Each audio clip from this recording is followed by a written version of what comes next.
kayo lahat.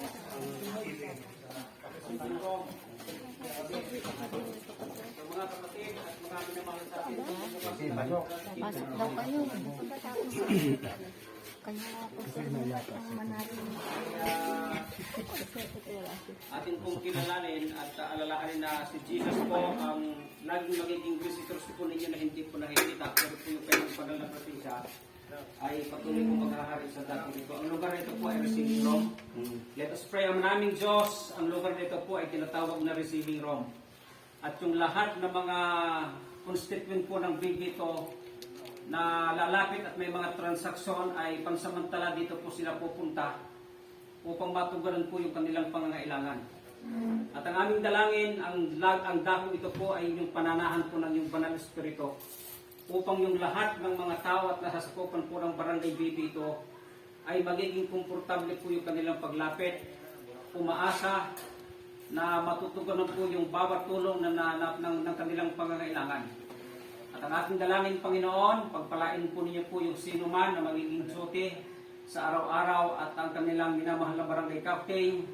Dalangin ko, O Diyos, na bigyan niyo po siya ng knowledge and wisdom upang yung pamamalakad ng barangay ito ay pagharian po ng kapayapaan. Sa iyo po namin ipinagkakatiwalang ito sa dakong ito sa pangalan ni Kristo Jesus na aming Panginoon. Amen. Amen. Amen. So, alin pa yung dito sa okay. Sina. Espiritu po kayo. Siyara, mga mga espiritu. So, ayun po, dito po nga si Pastor Pedro Rey. Ang ilaga namin, ang darang isang plano. Hindi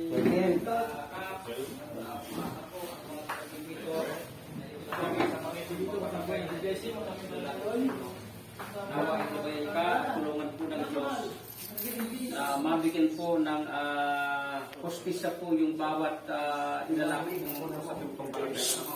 So mga kapatid, samahan niyo po ako upang ilapit at italaga natin ang lugar na ito. Panginoon, itong lugar na ito po ay tinatawag po namin Office of the Barangay Captain.